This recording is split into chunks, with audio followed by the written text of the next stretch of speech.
আসসালামু আলাইকুম এভরিওয়ান, আশা করি সবাই ভালো আছেন। আল্লাহর রহমতে আমিও ভালো আছি আলহামদুলিল্লাহ। তো আজকের রেসিপি চিংড়ি মাছ দিয়ে ঢেঁড়স ভাজি।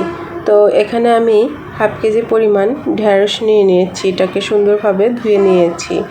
তারপর এটাকে ছোট ছোট পিস করে মানে একদম কুচি কুচি না করে কেটে নিয়েছি। এরপরে চিংড়ি মাছ নিয়েছি কিছুটা, বড় চিংড়িকে আমি মাঝখান দিয়ে ভাগ করে নিয়েছি। তারপরে আমি কড়াইটা দিয়ে দিলাম, তার মধ্যে দিয়ে দিলাম সরিষার তেল।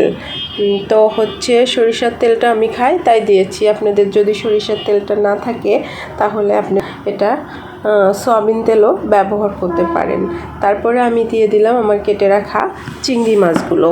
তো চিংড়ি মাছগুলো আমি একটু তেলের সাথে ভেজে নেব। তারপরে এখানে দিয়ে দেব একটু স্বাদ মতো লবণ। তারপরে এখানে আবারও একটু অ্যাড করব হলুদের গুঁড়া, কারণ চিংড়ি মাছের কালারটা সুন্দর হওয়ার জন্য হলুদটা খুবই পারফেক্টভাবে কাজ করে। তো আমার এই রেসিপিটা ফলো করলে আপনারা সবুজ কালার হবে এমনভাবে ভেন্ডি ভাজিটা করতে পারবেন।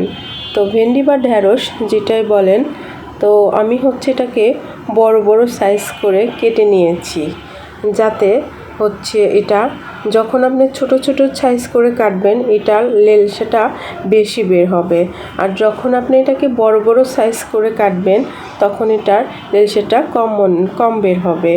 এরপরে আমি দিয়ে দিলাম আমার চিংড়ি মাছের মধ্যে পেঁয়াজ এবং কাঁচামরিচ কাটাটা। তো এটা দিয়ে দেওয়ার পরে আমি কিছুটা নেড়ে নিয়ে এখানে আমি এখন দিয়ে দিব কেটে রাখা সেই আমার ভেন্ডিগুলো। তো কেটে রাখা ভেন্ডিগুলো এ পর্যায়ে দিয়ে দিলাম। তো দিয়ে দেওয়ার পরে এটাকে নাড়াচাড়া করে সব কিছুর সাথে মিক্স করে দিতে হবে।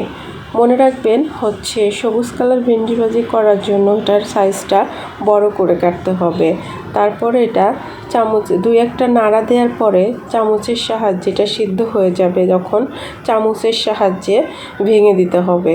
আর এটা চুলার জালটা কখনো কমিয়ে রাখবেন না, কমিয়ে রাখলে হবে কি যে আপনার ভেন্ডিটা বেশি সিদ্ধ হবে, তখন এটা দেখতেও ভালো লাগবে না এবং খেতেও ভালো লাগবে না। তো জালটা সবসময় হাই স্পিডে রাখবেন। তো আমি এই যে হাই স্পিডে রেখে ভেন্ডি ভাজিটা করে ফেললাম।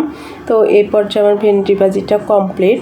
তো সবাই আমার চ্যানেলটার ভিডিওটা সম্পূর্ণ দেখবেন এবং আমাকে কমেন্ট এবং সাবস্ক্রাইব করে দিবেন।